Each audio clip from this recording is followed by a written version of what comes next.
Good morning children. In the previous video we had completed the invertebrates and hemichordates. Now today we are starting with the chordates. The first of all we are to see the characteristics of the chordate. The characteristics of the chordate is presence of notochord, presence of dorsal nerve cord, presence of paired gill slits and presence of post-anal tail. These are the four important characteristics of chordates. Along with that, circulatory system, triploblastic body, coelomate, these are some secondary characteristics, but four main characteristics are dorsal nerve cord, notochord and presence of paired gill slits and post-anal tail. These are the main characteristics.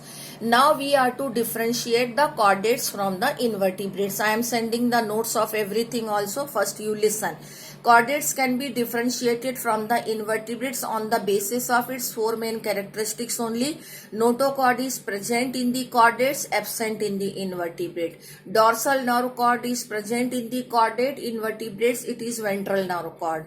Paired gill slits are in chordate, here gill slits are absent.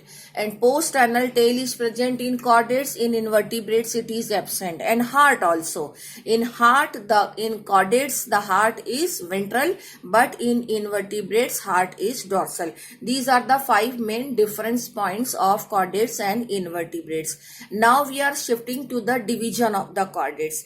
Chordates are further divided as primitive chordates and higher chordates. Primitive chordates are called as protochordates and higher chordates are called as euchordates vertebrates. They are, eu means true chordates.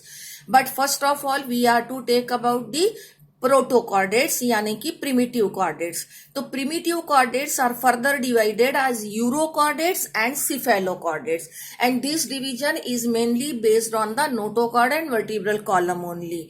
तो primitive chordates में notochord is not replaced by vertebral column. Notochord is there. Okay, it is not replaced by vertebral column. But what type of notochord is there? On the basis of that, protochordates are further divided into urochordate and cephalochordate. In urochordate, main example is Herdmania. In this, actually, the notochord is not present in adult, but it is present only in the larva and in the tail region of the larva. That means notochord is present in the larval stage only in the uro means tail. तो larva के tail में ही सिर्फ notochord है and in adult it is not there. So this is urochordate. In urochordate one point is very much important, that is retrogassive metamorphosis. Before discussing the type of metamorphosis, I want to tell you what is metamorphosis. Metamorphosis is it is the events which takes place from the juvenile stage to the adult stage. That means from the young to the adult stage when an organism changes, so that what all changes takes place, that is called as metamorphosis. If in Herdmania actually what happens, the larva is more advanced because in that notochord is present at least in the tail region, but in the adult the notochord is not present. That means the larval stage is more advanced than the adult stage. That means here the advanced stage is changing into the primitive type of stage. So this type of metamorphosis is called as retrogassive metamorphosis, which is the main feature of these urochordates. Now it comes the cephalochordates. In cephalochordate, the notochord is present throughout the length of the body. An example, and in the adult also. An example is Amphioxus. Okay. So these are the protochordates. Now it comes the vertebrates. Vertebrates are true chordates or they are called as higher chordates. In which what is the characteristics of vertebrate? That the notochord is replaced by the vertebral column.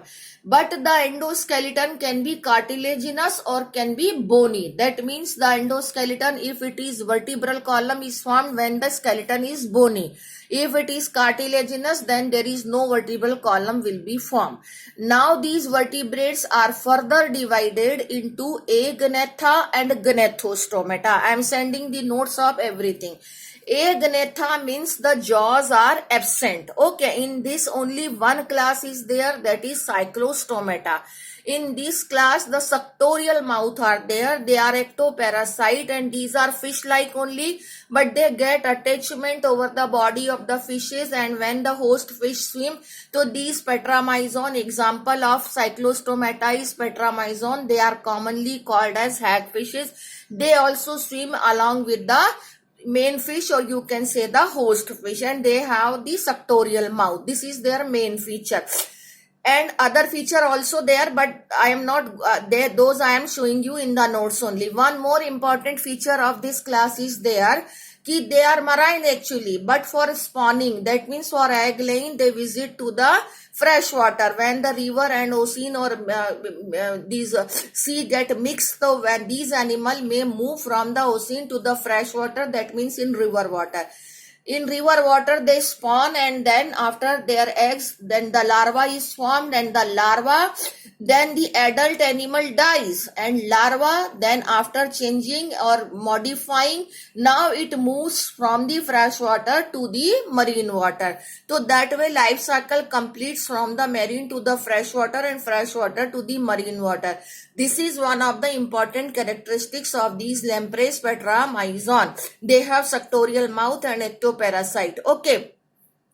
After that, it comes the Gnethostomata. Now, this Gnethostomata is further divided into Pisces, which bears fins, and tetrapods, which bears the limbs.